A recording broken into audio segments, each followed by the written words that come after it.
여러분 안녕하세요. 안녕하세요. 예, 저는 8년 전에 신앙 개혁하고 우리 이창숙 집사님을 중심으로 한 이 모임을 지금 근 한 7년 됐죠. 정 목사님이 이 집사님하고 같이 출발해가지고 그 다음에 제가 이제 초대받아서 지금까지 왔습니다. 저는 메시지가 당연히 장로교고 감리교예요. 대상이. 그래서 팔삭둥이밖에 안 되는데 여러분들 앞에 이렇게 선 것은 장로교 목사가 우리 교회 진리를 어떻게 깨닫고 어떻게 말하는지 그런 쪽으로 관심을 가져주시면 좋겠습니다. 오늘 제가 나누는 말씀은 안식일에 제가 나눴던 말씀인데요. 파수꾼의 나팔 소리는 제가 유튜브로 금년에 제 유튜브 명의입니다. 그래서 원래 파수꾼 신약시대는 그리스도의 군사죠. 구약시대는 파수꾼이고 그게 어떤 차이인가 했더니 파수꾼은 이스라엘 안으로 이방 민족들에게서 구별된 이스라엘 백성들에게 깨어 있으라고. 예. 그래서 그 파수꾼이 부는 나팔은 들어야 되는 대상이 이스라엘이에요. 그런데 그리스도의 군사는 말 그대로 영적 싸움이기 때문에 그리스도로 선포된 하나님의 복음을 이방 민족들한테 가서 전해야 되기 때문에 그런 의미에서 신약시대는 파수꾼이 그리스도의 군사다 이렇게 표현을 성경에서 한 거라고 저는 믿습니다. 그래서 그리스도의 군사라고 해야 되는데 제가 파수꾼의 나팔 소리라고 한 것은 장로교나 감리교나 또 이만희교, 안상원교 뭐 이런 교회들이 다 진리 서로 다 진리 교회라고 주장하니까 그래서 제가 우리 교회 진리를 가지고 그 개신교를 향해서 또 개신교의 축이도 못되는 그러면서도 교회라고 하는 그 교회를 향해서 나팔을 불기 때문에 파수꾼의 나팔 소리라 한 것입니다. 네. 그러다 보니까 결국 그리스도께서 하늘 지성소에서 봉사하시면서 마지막 시대에 얼마나 속히 오시고 싶으시겠어요.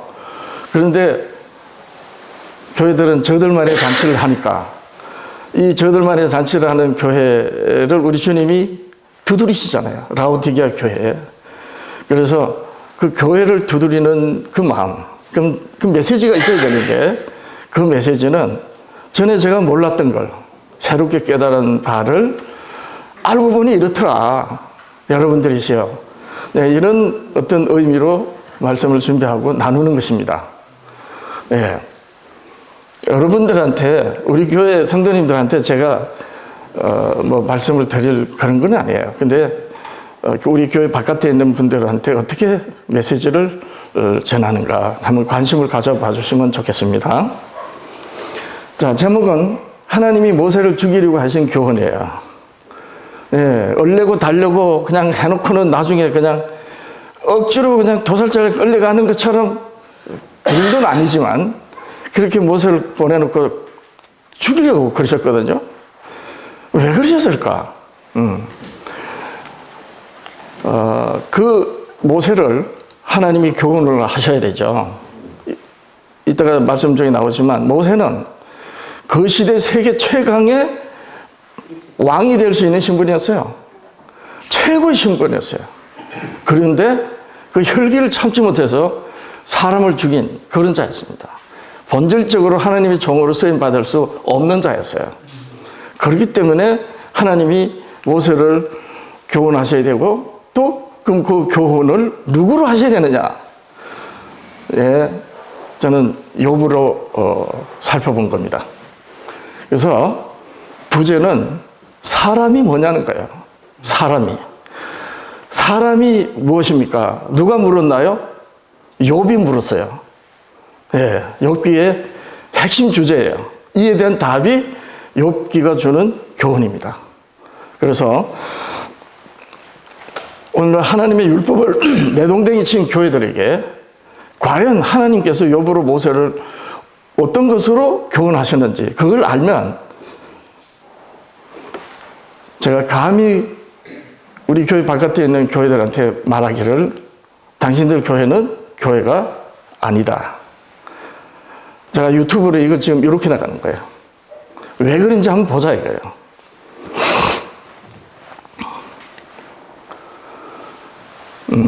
자, 요한복음 4장 24절이군요. 요한복음 4장 24절에 예수님이 말씀하시기를 하나님은 영이시니 그랬어요. 사마리아 여자와 대화해서 그랬죠. 예배하는 자는 영과 진리로 예배할지니라 그랬습니다. 무슨 말이냐면 하나님이 영이시기 때문에 육으로 난 육이 하나님께 경배할 수 없다는 거예요. 요한복음 3장 6절 육으로 난 것은 육이요 영으로 난 것은 영이니 영으로 난 영이 영이신 하나님께 경배하는 거예요. 그렇죠? 창세기 6장 3절에 보니까 여호와께서 가라사대 나의 신이 영원히 사람과 함께 하지 아니하리니 이는 그들이 육체가 됨이라. 노아 시대 하나님의 아들들이 신약적으로 말하면 하나님의 자녀들이 사람의 딸들의 아름다움을 이 세상의 사람들의 아름다움을 보고 좋아해서 혼인하고 막 그렇게 하다 보니까 세상이 어떻게 됐어요?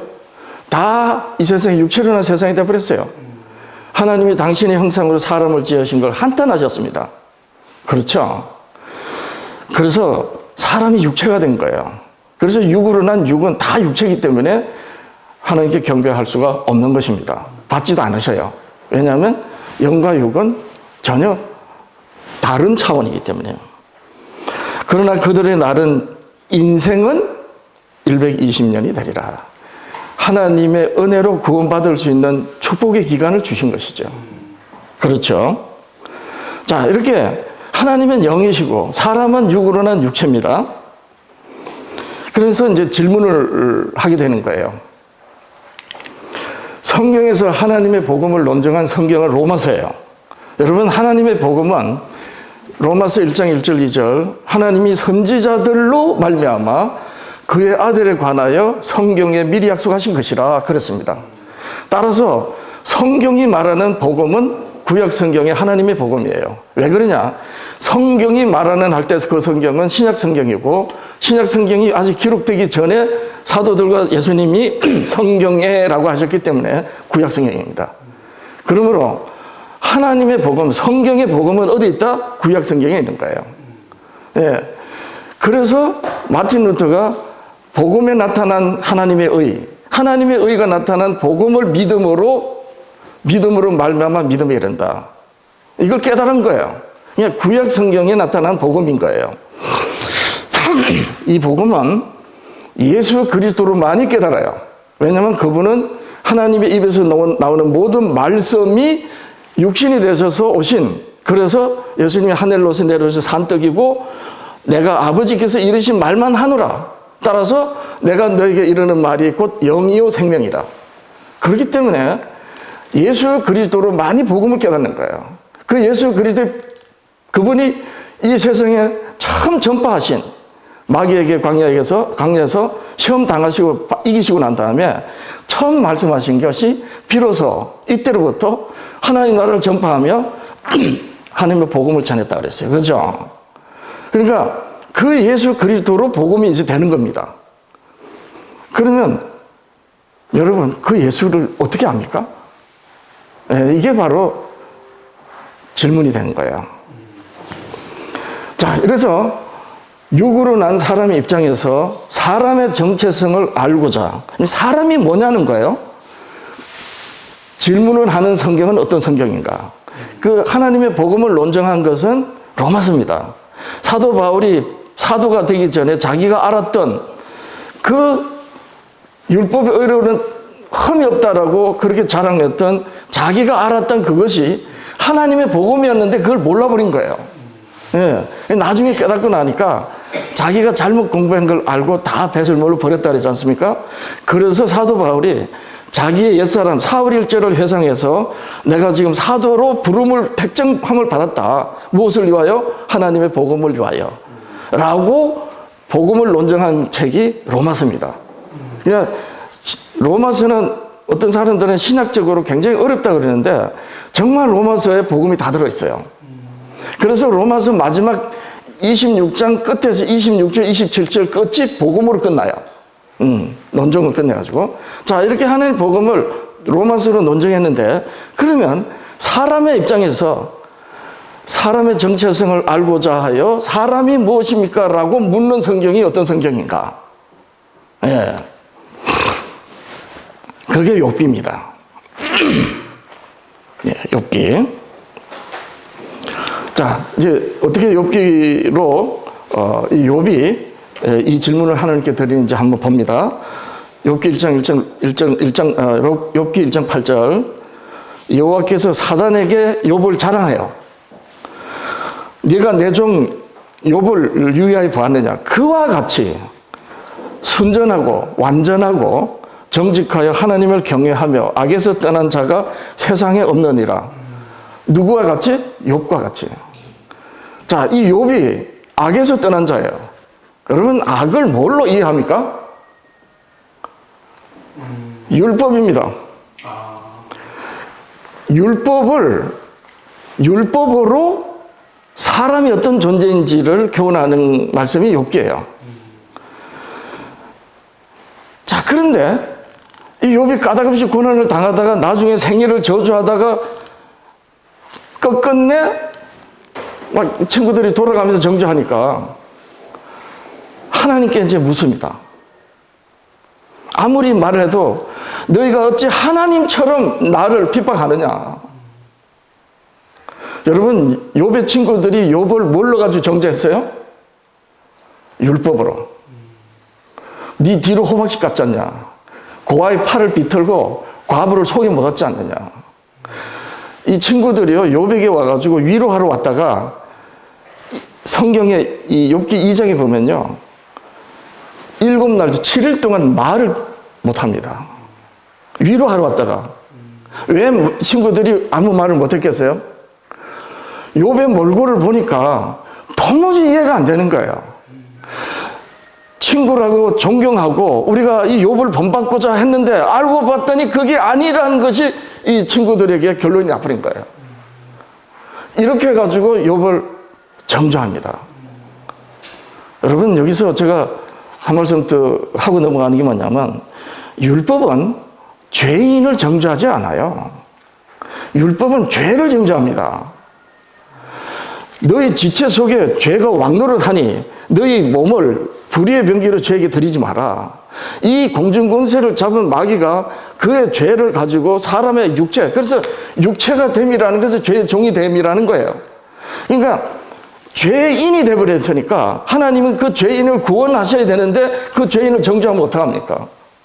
그래서 죄인이 되게 한, 그리고 죄 가운데 살도록 한 그 죄를 정죄하는 거예요.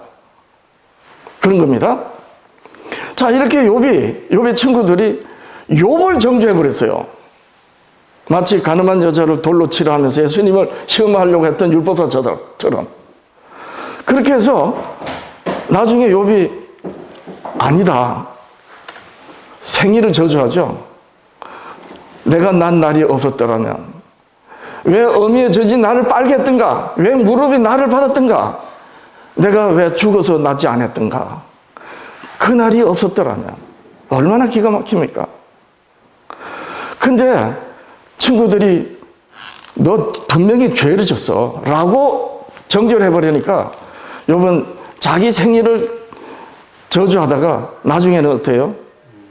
하나님께 호소하다가 결국에 이제 이 질문을 하는 겁니다. 욥기 7장 17절 이하. 사람이 무엇이간데 주께서 크게 여기사 그에게 마음을 두시고 아침마다 권징하시며 분초마다 시험하시나이까. 주께서 내게 눈을 돌이키지 아니하시며 나의 침 삼킬 동안도 나를 놓지 아니하시기를 어느 때까지 하시리까. 무슨 말입니까? 욥은 악에서 떠난 자예요.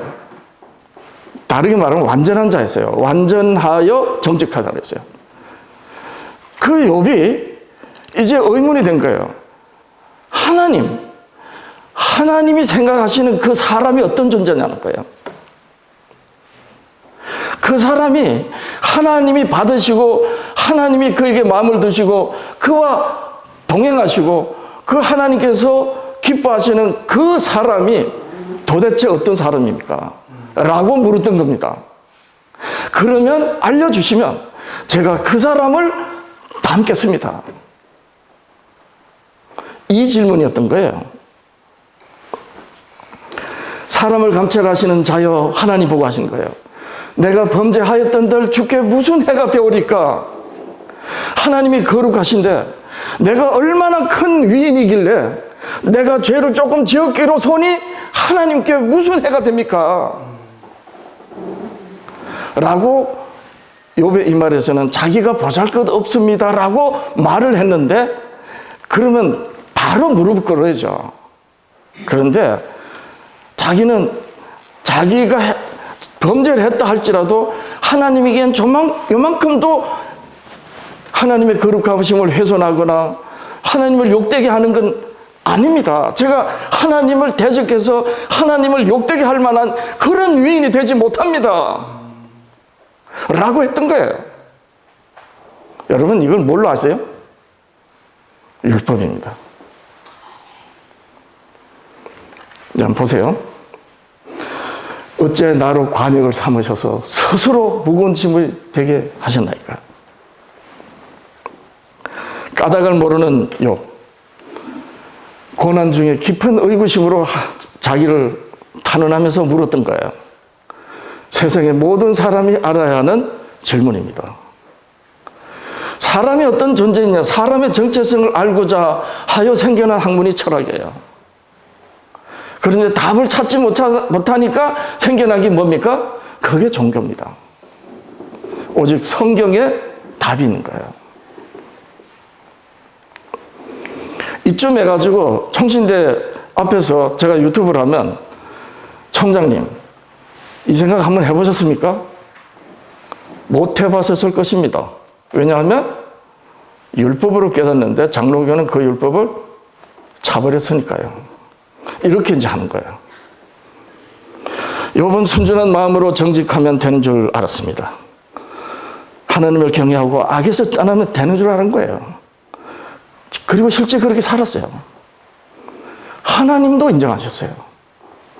그런데 까닭을 알 수 없는 고난을 겪으니까 하나님이 왜 나에게 이렇게 시험을 하시는가? 그래서 이제 이 질문을 하는 겁니다. 욥은 정말 알고 싶었던 거예요. 하나님이 원하시는 그 사람, 도대체 어떤 자입니까? 어떻게 하나님께서 만족하십니까? 이런 질문이죠.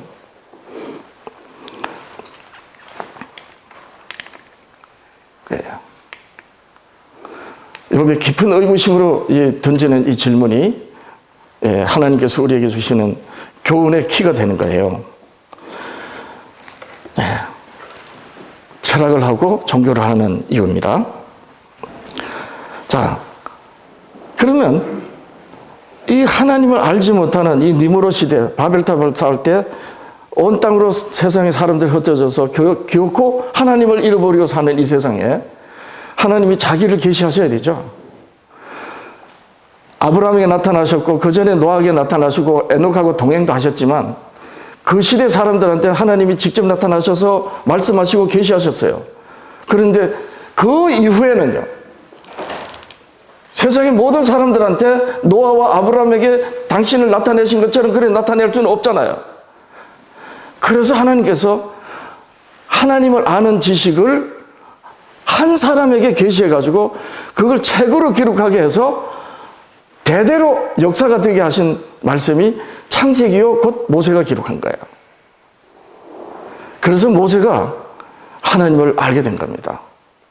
그런데 하나님의 말씀이 선과 악을 알게 전 선악을 알게 하는 나무를 이제 율법으로 말씀하시는데 그걸 모세가 봤잖아요.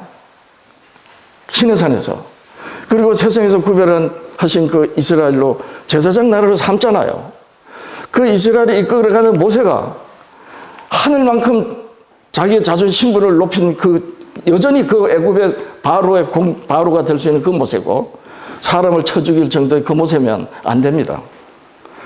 그래서 하나님이 율법을 주시기 전에, 애굽으로 들어보내기 전에 하나님께서 창세기를 기록하게 하시면서 동시에 어떤 건지 먼저인지 몰라도 욥기를 기록하게 하신 것입니다. 제가 이걸 어떻게 알았냐면, 제가 이 욥기에 대해서는 제가 평생토록 성경을 상고하는 중에서 가장 많이 들여다본 책이 욥기예요.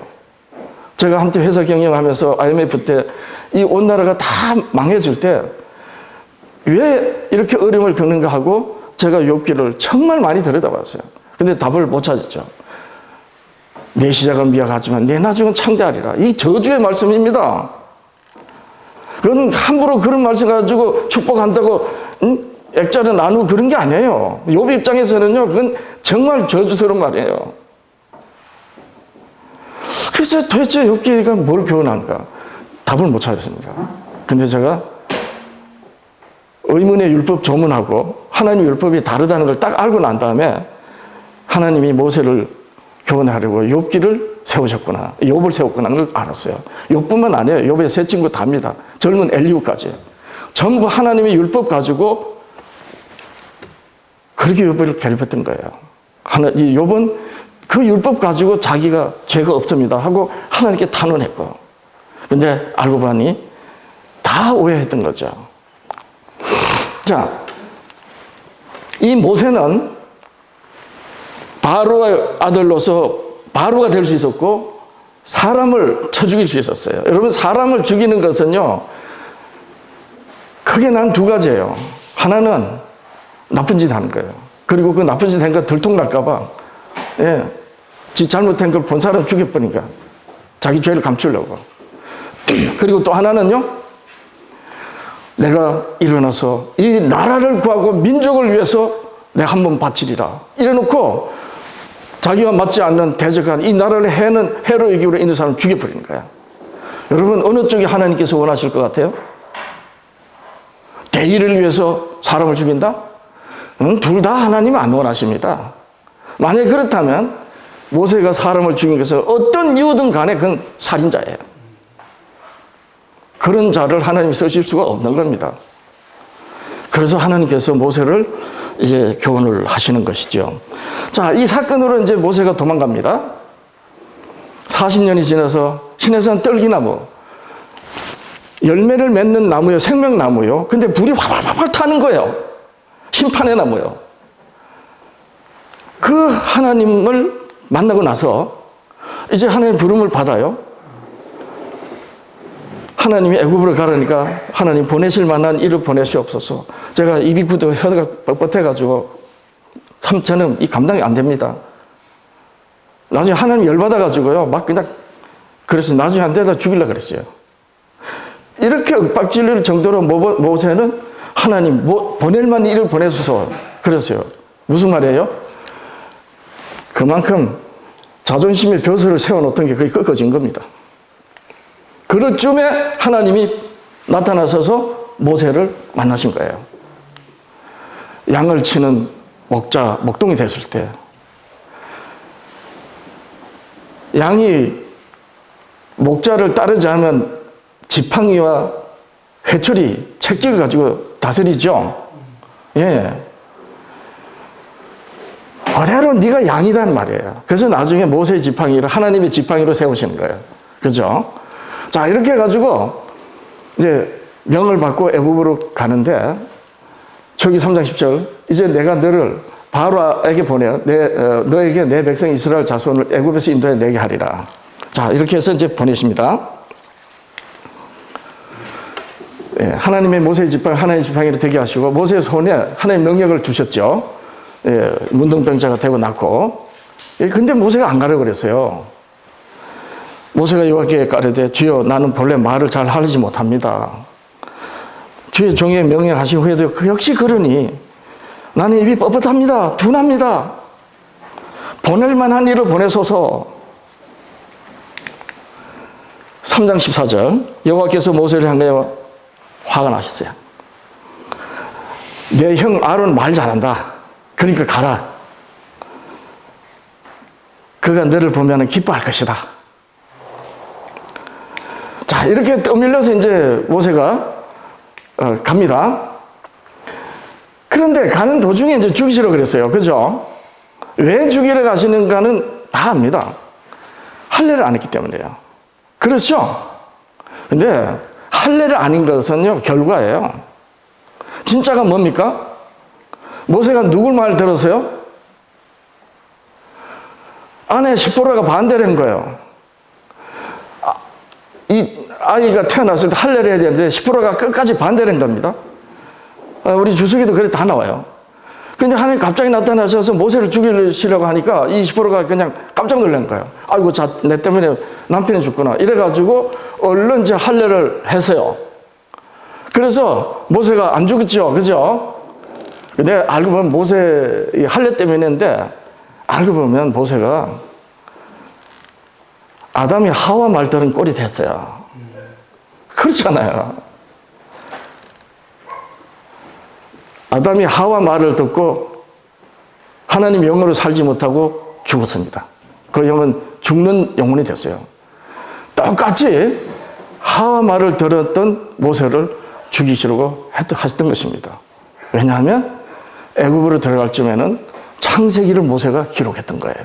이미 기록한 점이었어요. 아브라함에게 할례 언약이 어떤 의미인지도 모세가 기록을 했단 말이에요. 아담이 아내 하와 말을 듣고 죄가 된 것도 모세가 기록했단 말이에요. 그렇다면 그걸 기록하면서 계시를 깨닫지 못해가지고 모세가 지금 아내 말을 듣고 간 겁니다. 이게 하나님께서 모세를 죽이려고 하셨던 이유예요. 저는 그렇게 믿어요. 예. 창세기 3장 6절이야. 여자가 그 나무를 본즉 모함짓도 하고 보암직도 하고 지혜롭게 할 만큼 탐스럽게 하는 나무지라. 하와가 그 열매를 따먹고 자기와 함께 하는 남편에게 주면 이렇게 된 겁니다. 창세기 17장 10절. 너희 중 남자는 다 할례를 받아라. 아브라함에게 말씀하셨잖아요.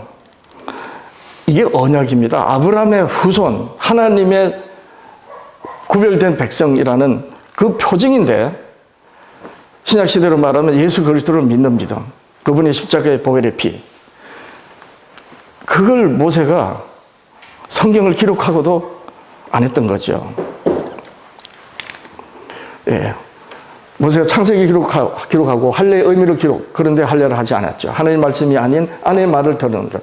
예. 이게 바로 참 하나님이 얼마나 철저하게 모세를 교훈하시는지요. 예, 모세 가족과 이스라엘을 하나님의 백성으로 삼기 위해서. 그래서 결국 아이를 할례를 하면서 하나님이 언약의 백성이 다 될 수 있었던 거예요. 그렇죠? 자, 성경을 기록한 목적을 한번 봅니다. 하나님이 창조주시고 영이시라는 것을 깨닫도록 하기 위해서. 이게 당연히 성경을 기록한 목적이에요. 그죠? 사람이 하나님으로 살지 못하는 죄. 여러분, 죄는 하나님으로 살지 못하는 게 죄입니다. 그리고 우리가 이 율법 조문 하나하나로 드러나는 죄는 그 죄가 있다는 걸 드러내는 것이지, 죄는 본질적으로 하나님으로 살지 못하는 거예요. 그죠? 죽어 썩어 없어지는 육체라는 겁니다. 육체는 다른 말이 아니에요. 죽어 썩어 없어진다. 그 없어짐의 끝이 뭡니까? 티끌입니다. 나중에 욥이 이걸 깨닫습니다.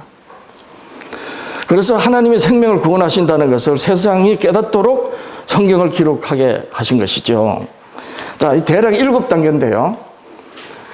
하나님 하신 일과 하나님의 지식을 깨닫게 하는 건 이제 7단계 되는데, 먼저 땅 끝까지 가서 하나님 하신 일을 기록한 하나님의 복음을 전해야 하는 이 교회가 하나님 하신 일을 잘 알아야 돼요. 그죠?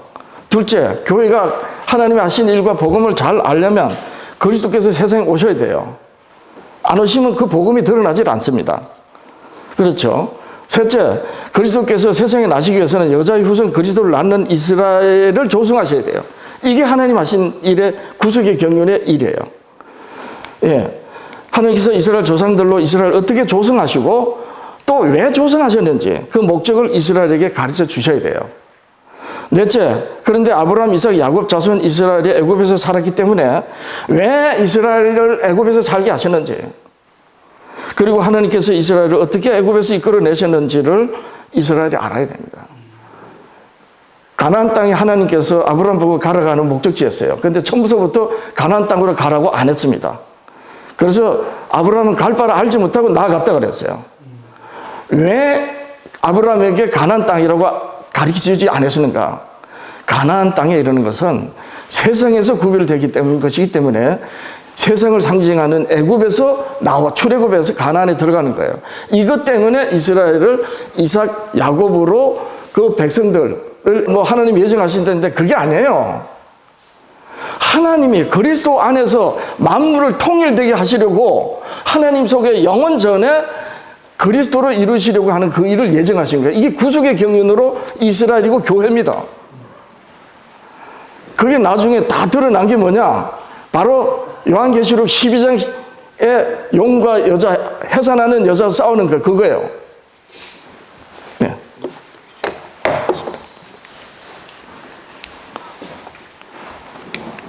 자, 그래서 에베소 3장 9절 영원부터 만물을 창조하신 하나님 속에 감추었던 비밀의 경륜이, 이 비밀의 경륜이 드러난 것을 드러낸 말씀이 바로 창세기 3장 15절입니다. 어떠한 것을 드러내게 하려 하십니다.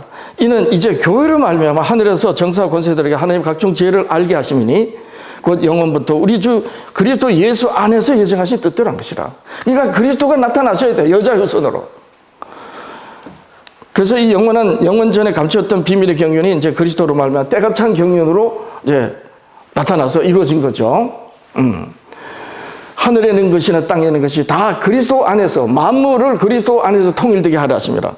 이 그리스도로 통일되지 않는 것이 뭐예요? 그게 죄입니다. 신약시대. 그렇죠? 자, 7째. 그러면 영이신 하나님이 이 비밀의 경륜, 때가 찬 경륜을, 이 세상을 구원하시는 이 구속의 경륜을 이제 밝혀야 되죠. 영원 전에 그리스도 안에 감춰져 있으니까. 그래서 바로 창세기 3장 15절로 밝히신 것입니다. 이걸 누가 기록했어요? 모세가. 그렇죠.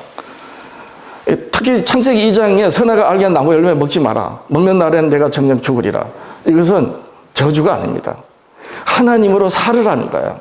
여러분, 율법은요, 하나님으로 살라고 주신 거예요. 그겁니다. 죄를 깨닫게 해서. 그래서 율법 조문 하나하나를 다 지켜가지고 죄가 안 되려고 하는 것은 그게 율법주의예요. 여러분, 율법과 율법 의미는 어떻게 다른지 간단하게 제가 말씀 드려볼게요. 제가 어저께 예배 시간에도 말씀 물어봤는데, 이창수 집사님 대답해 보세요. 이게 뭡니까, 이게? 이게 뭐예요? 이게 뭡니까, 이게? 손이잖아요. 그죠? 이건 왼손이고, 이건 발이고, 안경 벗으면 이건 눈이고. 여러분, 이걸 가지고, 이 손 요걸 가지고 사람이라 안 합니다. 눈동자 요거 가지고 사람이라 안 해요. 요건 뭐예요? 눈이고, 요건 손이에요. 그냥. 이 지체들이 다 모였을 때, 머리로 해서, 바로 이걸 누가 받아요? 모세가 받습니다. 그런데 이 모세가 혈기 방자해서 율법 가지고 백성들이 안 그래도 광야에서 이스라엘 이끌어가면서 열받아가지고 참지 못해서 그만 혈기 부리다가 가나안에 못 들어간 거 아닙니까? 나중에 참 유다서에 보니까 그 모세를 밝힌 영원 전에 하나님 그리스도 안에 감춰진 하나님 품속에 감춰진 것, 그리스도로 말미암아 이루어지는 때가 참 경륜. 이게 창세기 3장 15절. 여러분, 개신교들은요, 구속의 경륜이 뭔지 모릅니다. 알지 못해요. 진짜예요. 안식일 이런 걸 백날 얘기해도 안 되는 이유가 이거 자체를 모릅니다. 선악간의 대쟁투가 뭔지 몰라요. 저는 각시대 대쟁투를 읽으면서 얼마나 놀란지 몰라요. 지금도 그 쟁투로 우리가 살아가고 그러지 않습니까? 교회가 아니라니까요. 그래서 하나님께서 모세에게 하나님이 하시는 일을 잘 깨닫고 순종하도록 고난의 종 욥을 통해서 이제 교훈하신 것입니다. 자, 모세를 통해서 욥을 통해서 모세를 교훈하셔야 되는 이유. 예, 아까 말씀드렸죠. 이 모세는 하나님이라 할 수 없는 자였어요. 여러분, 가나안에 모세가 왜 못 들어갔어요? 지 혈기를 못 참아서 못 들어간 거예요. 이게 우리들의 모습입니다.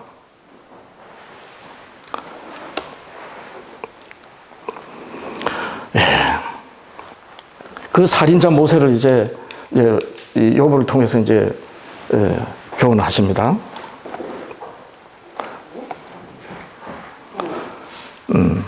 자.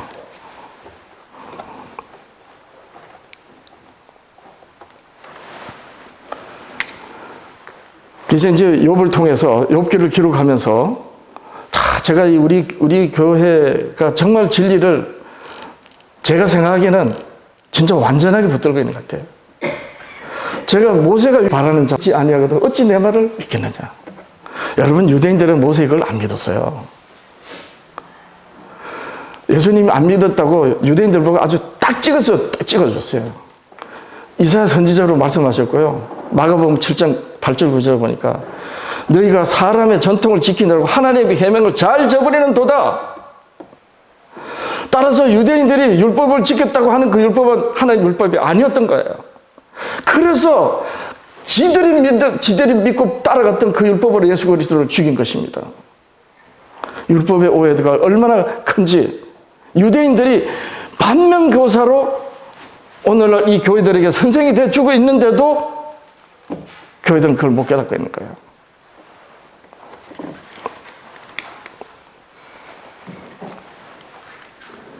예. 그래서 이 모세는 창세기를 기록하면서 그 하나님이 사람을 어떻게 하시고 어떤 목적으로 구속의 경륜을 세우셨는지 다 알게 하시고요. 그 이스라엘을 아브라함을 불러내고 이스마엘이 아니야. 이삭이야. 이삭 속에 에서가 아니야. 야곱이야. 그래놓고 야곱으로 하여금 자기 꾀로 이뤘던 모든 걸 다 포기하고 자기가 가장 사랑했던 그 사랑까지 다 포기하고 오직 하나님 붙들었어요. 놔라. 나로 가게 하라. 곧 날이 밝는다. 아니 됩니다. 복을 주시옵소서. 내 이름이 무엇이냐? 예, 제가 아비를 속였던 야곱입니다. 에스라가 아니세요. 여기서 야곱의 대회개가 하나님께서 받으시고 너를 야곱이라 하지 않고 이스라엘이 하리라. 이래가지고 그 네 여자가 난 아들, 딸 전부 다 이스라엘로 조성하신 거예요. 이렇게 조성하시고 그 조성하신 목적이 무엇인지 다 기록하게 하시기 창세기예요. 애굽에 왜 들어가야 되고 어떻게 해서 애굽에서 나올 수 있도록 미리 요셉을 통해 준비하셨는지 다 왜 유다의 그 다윗의 후손으로 오시는지 치리자의 홀과 하나님 치리자 지팡이가 유다 발사에서 치려고 오시기까지 떠나지 않아요. 왜 그랬는지 예, 아비의 마음을 읽고 형제를 위해서 자기를 담보했던 그래서 유다입니다. 근데 그 유다의 허리에 누가 있었어요? 다윗이. 이 모든 것을 모세가 기록하면 했는데 그대로 모세를 그건 안 해주면 안 되겠죠. 네. 여기서 이제 줄여야 되겠네요. 조금 많은데. 자, 이거는 이제 카톡으로 제가 욥기를 모세가 기록했다 이러니까 많이 의견이 분분합니다. 뭐 솔로몬 시대에 욥기가 기록되고 뭐 예레미야가 썼다느니 뭐 이런 설도 있어요. 여러분, 욥기는 모세가 기록해야 돼요. 왜냐하면 창세기가 아브라함에게 근전에 노아에게 에녹에게 하나님이 자기를 계시하셨지만 노아 이후에 세상에 흩어진 사람들에게 하나님이 자기를 계시하시려면 결국 변치 않는 말씀이 유구히 흐르는 기록된 역사로 가지고 증거해야 돼요. 그죠? 그러니까 그전에는 하나님이 아브라함이 개인적으로 나타나셨어요. 욥에게도 그렇고. 그냥 모세 이후로는요. 하나님의 말씀, 모세로 전해주신 그 말씀으로 깨닫기 때문에 창세기가 첫 번째 기록이 돼야 되는 거예요. 이유가 뭐냐?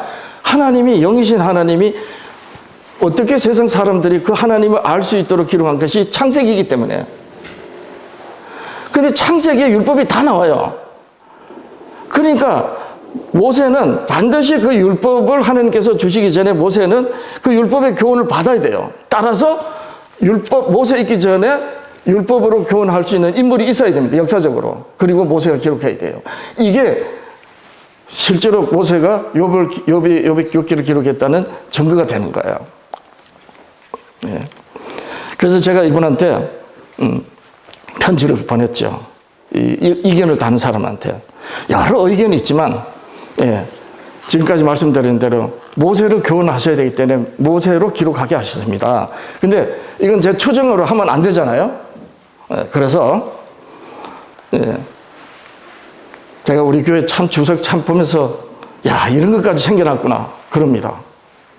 여러분, 진짜 우리 교회 진짜 체계 교회고요. 체계 교회라는 게 맞아요. 여기 보면은 이렇게 나옵니다.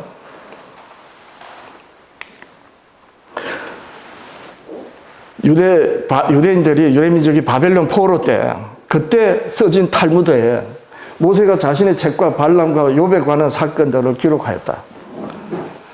다른 이유가 필요 없는 거죠. 예.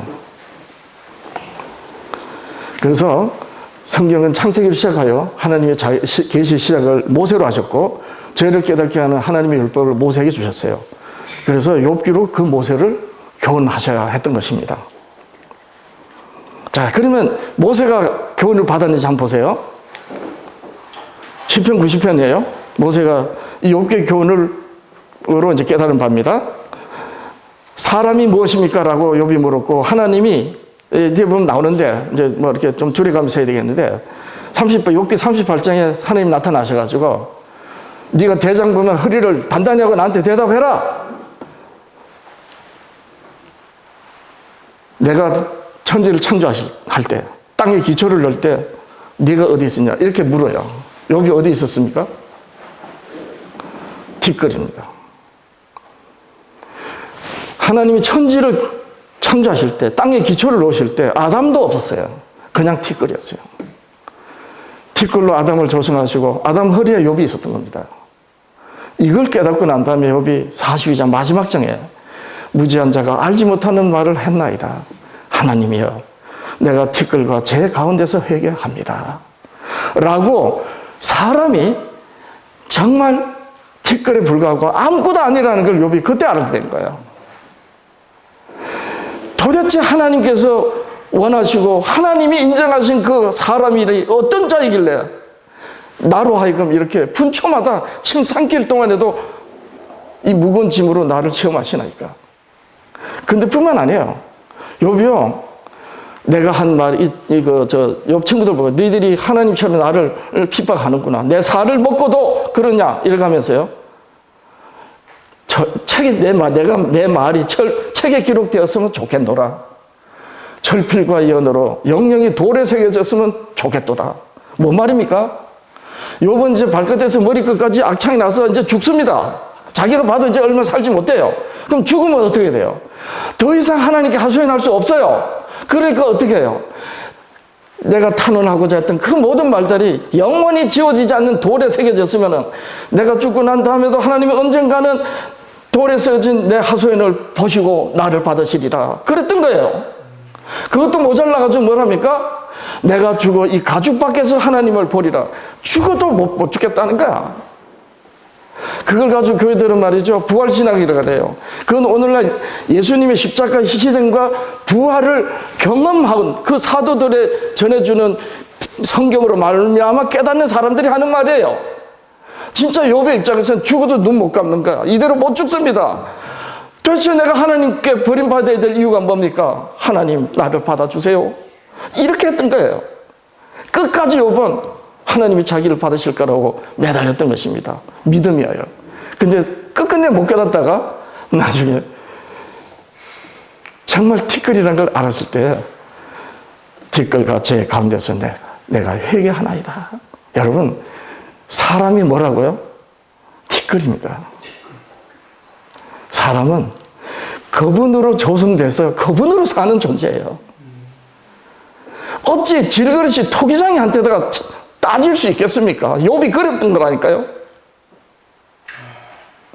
이걸 나중에 욥이 마지막에 땅에 기초를 놓을 때 내가 먹줄을 놓을 때 네가 어디 있느냐 대답해라. 여기서 모습이 이 욥이 알았던 거예요. 바로 모세에게 너는 티끌이다 라고 했던 거예요. 모세에게 욥으로.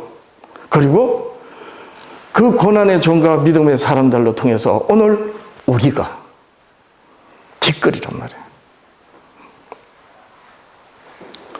그래서 하나님으로 말미암아 조성되고 그분으로 살기 때문에 그리스도 안에 있는 형제는 서로 사랑하라 그랬던 거예요. 이게 율법이에요.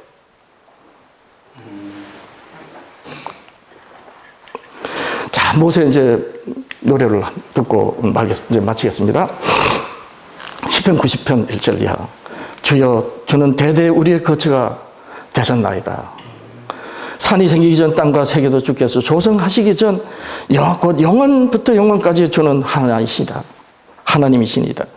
주께서 사람을 티끌로 돌아가게 하시고 말씀하시기를 너희 인생들은 돌아가라 하셨사오니. 인생이 뭐라고요? 티끌로 돌아가는 것이 인생인 거예요. 그동안에 그 하나님을 만나는 거예요. 아멘. 그 일을 욥으로, 모세로, 구약 성경의 선지자들로 말씀하시고 기록하게 하시면서 해놓고 하나님이 그의 아들에 관하여 선지자들로 미리 성경에 약속하신 것이라 하셨던 것입니다.